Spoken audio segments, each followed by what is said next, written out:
राजकारण असो वा जनतेच्या समस्या, प्रत्येक क्षणावर लक्ष ठेवणारा एकच चॅनल, महाराष्ट्र लाईव्ह न्यूज।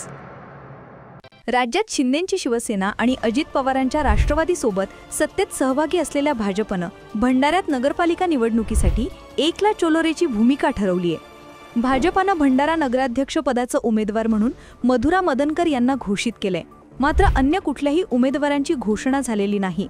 किंबहुना सर्व नावं भाजपनं गुलदस्त्यात ठेवलेलं असताना दुसरीकडे मात्र भाजपनं त्यांचा धडाक्यात प्रचार सुरू केलाय।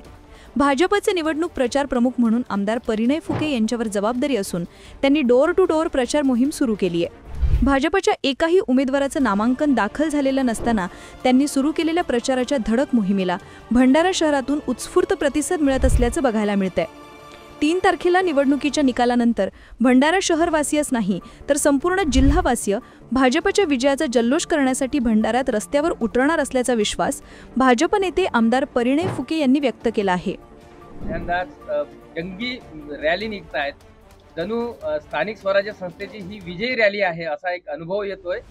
काय अद्याप अजून नामांकन सादर व्हायचे आहे, मात्र उत्स्फूर्त प्रतिसाद तुम्हाला मिळतोय, काय सांगाल?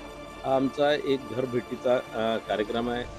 आमच्या भारतीय जनता पार्टीचा घर चलो अभियान जी सुरुवात काही दिवसापासून झालेली आहे। आम्ही रोज सगळीकडे जातो। रोज मी कोणत्या ना कोणत्या नगर परिषद क्षेत्रामध्ये 25 घरी भेटी देतो आणि तिथे जाऊन त्या लोकांचं मत घेतो, त्या लोकांसोबत चर्चा करतो आणि शहराचा कसा विकास झाला पाहिजे, शहरामध्ये आणखीन काय काय आपण विकास कामं आणले पाहिजे किंवा आणखीन काय काय समस्या शहरामध्ये, या सगळ्या विषयांची चर्चा आम्ही करत असतो।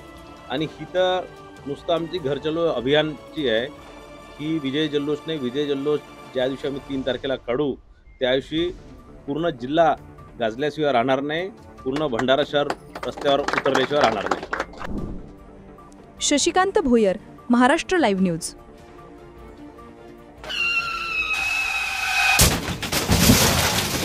आता गाडीवर मोबाईल नंबर नाही तर इमर्जन्सी QR कोड लावा, जे तुम्हाला अडचणीच्या वेळी मदत करेल।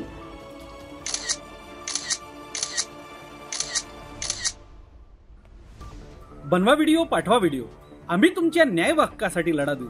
ताज्या बातम्या व घडामोडींसाठी पाहत राहा फक्त महाराष्ट्र लाईव्ह न्यूज। आजच आमच्या चॅनलला सबस्क्राईब करा, शेअर करा, कमेंट करा आणि हो, बेल आयकॉन दबायला विसरू नका। जय महाराष्ट्र।